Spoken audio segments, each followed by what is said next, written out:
ఇవాళ బీసీకి సంబంధించి అసెంబ్లీలో బిల్లు ప్రవేశపెట్టారు. దాని మూలాలు మొదలుపెట్టింది ఆర్ కృష్ణన్న. ఒక విద్యార్థి ఉద్యమాన్ని మొదలుపెట్టి దాన్ని ఒక బీసీ ఉద్యమంగా మలిచి ఇక్కడ దాకా తీసుకొచ్చారు. 42% రిజర్వేషన్ కల్పిస్తూ అసెంబ్లీ ఆమోదించడం అభినందనీయమే. తర్వాత ఏంటనే దగ్గరనే ఇక్కడ ప్రశ్న మొదలవుతుంది. నేనేమంటున్నంటే, నేను ఒక విద్యార్థి ఉద్యమంగా బలంగా కొట్లాడుతున్నా, బీసీ ఉద్యమంలో ఇప్పుడిప్పుడే పాల్గొంటున్నా. బీసీ ఉద్యమం గత 2-3 సంవత్సరాలను చూస్తుంటే విచ్ఛిన్నమైపోతున్నట్టుగా కనబడతా ఉంది, గుంపులుగా విడిపోతున్నట్టుగా కనబడతా ఉంది. బీసీ ఉద్యమకారులందరూ కూడా ఒకే వేది మీకు రావాలా. ఒకవైపు ఇంటలెక్చువల్ ఫోరం పనిచేస్తుంది, మరోవైపు తీర్మానం మల్లన్న గ్రూప్ ఇంకో గ్రూప్ పనిచేస్తుంది. ఇవాళ మనం ఇక్కడ మీటింగ్ పెట్టుకుంటున్నాం, రేపు ఇంకో దగ్గర మీటింగ్ పెడుతున్నారు. ఇన్ని మీటింగ్లు వద్దు, ఒకటే మీటింగ్ పెట్టాలా. ఎందుకంటే బీసీలు అంటేనే 136 కులాలు ఉన్నాయి. ఆ 136 కులాలు ఒక వేదిక మీదకి రావడానికి సిద్ధంగా ఉన్నాయి. ఇప్పుడు ఐక్య ఉద్యమాలను నడవడానికి సిద్ధమైంది. 42% అసెంబ్లీలో కూడా ఆమోదించుకుంటున్నాం. ఇప్పుడు దాన్ని కేంద్రానికి పంపకుండా రాష్ట్రమే అమలు చేయండి. ఫస్ట్ మీరు అమలు చేయండి. కోర్టు అడ్డుకో తర్వాత సంగతి. ఫస్ట్ ఇక్కడ మొదలు పెడితే మన రాష్ట్రాన్ని చూసి మిగతా రాష్ట్రాలలో కూడా బీసీ ఉద్యమాలు ఇంకా బలంగా వచ్చి దేశవ్యాప్తంగా బీసీ ఉద్యమాలు అవడానికి బలంగా ఉంటుంది. బీసీ ఉద్యమాలకి మనకు వేగుచుక్కలాగా నిలబడింది తమిళనాడు రాష్ట్రం. ఆ తమిళనాడు రాష్ట్రంలో ఆల్రెడీ అమలవుతుంది. అక్కడ ఉన్నటువంటి బీసీ నాయకుల ముందు ఓసీలు మోకరిల్లుతున్నారు. మనం ఇవాళ 60% ఉన్న ఓసీల ముందు మనం మోకరిల్లుతున్నాం. కొట్లాడాల్సిన అవసరం ఉంది, అది సమస్య కొట్టాల్సిన అవసరం ఉంది. కాబట్టి ఇక్కడ అందరికంటే ఉద్యమంలో ముందున్నటువంటి ఇక్కడ ఇద్దరు ఏమీ నాయకులు ఉన్నారు. మీరు బేసిజాల పోకుండా అందరూ కూర్చోబెట్టి మాట్లాడండి, అయితే మీతో అవుతుంది, కాదంటే ఏమి కాదు. కాబట్టి మనము విచ్ఛిన్నమైపోతే ఓసీ వర్గాలకు ఎక్కువ న్యాయం చేయడానికి అవకాశం ఉంది. ఇవాళ గ్రూప్ 1లో ఎగ్జామ్లో మెయిన్స్లో 37% మంది ఓసీలు సెలెక్ట్ అయ్యారు. మెయిన్స్ అయిపోయినాక రిజల్ట్లో 37% మంది ఓసీలు ఉన్నారు. వాళ్ళ జనాభా 10% మాత్రమే. 10% ఉన్నటువంటి ఓసీలకి 37% ఇలా ఉద్యోగాలు కొల్లగొట్టడానికి సిద్ధం చేసుకుంటున్నారు.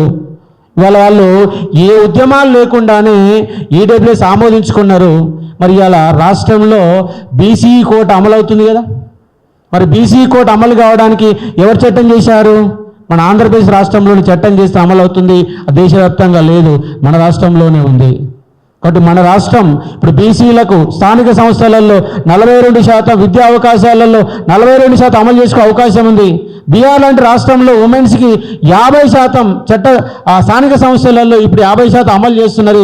ఇవన్నీ చేసినటువంటి చట్టాలు రాష్ట్రాలలో చేశారు, కేంద్రం చేయలేదు. కాబట్టి ముందుగా మీరు చేసి అమలు చేయండి. కోర్టు కొట్టేదా, సుప్రీంకోర్టులో అడ్డుకోరు తర్వాత సంగతి. ఇక్కడ మొత్తం ఇమ్మీడియట్ ఇంప్లిమెంట్ చేయండి. కోర్టు అడ్డుకుంటే అప్పుడు రాష్ట్రంలో రేవంత్ రెడ్డి నేను చేసినట్టుండి కదా, రేవంత్ రెడ్డిని కూర్చోబెట్టి ఆమరణ నిరాహార దీక్ష 60% మంది ఒత్తిడి చేస్తే దీక్షలో అన్ని పార్టీల వాళ్ళు, బీజేపీ, కాంగ్రెస్, వామపక్షాలు, టీఆర్ఎస్ అందరినీ ఆమరణ నిరాహార దీక్ష శిబిరాలుగా రాష్ట్రం మొత్తం మార్చేస్తే కేంద్రం కూడా దిగి వస్తుంది. దిగిరాదంటే ఏం కాదు. కాబట్టి అందుకే మన బీసీలలో ఐక్యత కావాలా. రోజు ఒకళ్ళు మీటింగ్ పెట్టడం కాదు, అందరూ కలిసి మీటింగ్ పెట్టాలని చెప్పేసి నేను బలంగా కోరుతా ఉన్నాను.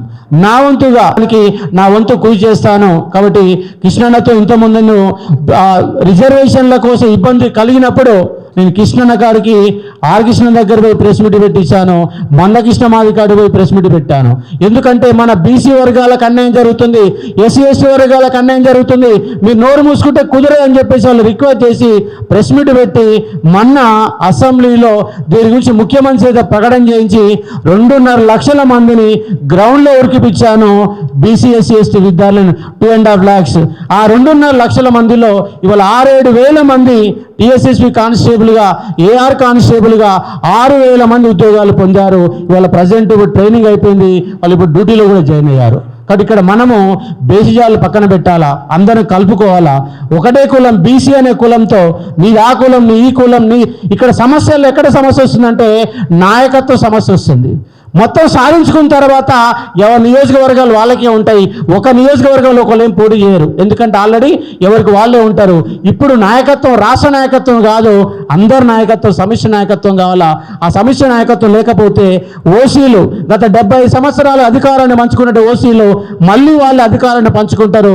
42% కాకుండా కుట్రలు చేసే ప్రయత్నం జరుగుతుంది. కాబట్టి ఒకే వేదిక మీదకి మీరు బేసియాలు తగ్గియండి. మీరు పెద్దలు, ఉద్యమాన్ని మొదలుపెట్టిన వాళ్ళు, ఎండు చేయాల్సిన ఆవశ్యకత కూడా మీ మీదనే ఉంది. అందరినీ కలిసి మీటింగులు పెట్టండి, మాట్లాడండి. ఎవరికి వారికి పోతే మనకు రిజర్వేషన్ సాధ్యం కాదు. ఎందుకంటే మన 60% ఉన్న జనాభాలో పాలకులుగా మారాల్సిన అవసరం ఉంది. ఎందుకంటే ఒక తమిళనాడు రాష్ట్రాన్ని తీసుకుందాం, వాళ్ళు ఏ పద్ధతిలో పోయారో తీసుకుందాం. మహా ఉద్యమం నిర్మించాల్సిన అవసరం ఉంది. బీసీలు అంటే భయపడాల్సిన అవసరం ఉంది. రేపు ఖచ్చితంగా 42% అమలైన తర్వాతనే స్థానిక సంస్థ ఎన్నికలు పెట్టాలా. అప్పటిదాకా స్థానిక సంస్థ ఎన్నికలు పెట్టకుండా అడ్డుకుంటేనే అది సాధ్యమైతే తప్ప మామూలు కాదు. అటు ఖచ్చితంగా అందరూ చేయి కలిపి, అందరూ సమిష్టిగా చేయి కలిపి ముందుకు పోవాల్సిన అవసరం ఉందని చెప్పేసి నాకు ఈ అవకాశం ఇచ్చినట్టు పెద్దలకి శుభాకాంక్షలు తెలుపుతున్నాను. Thank you.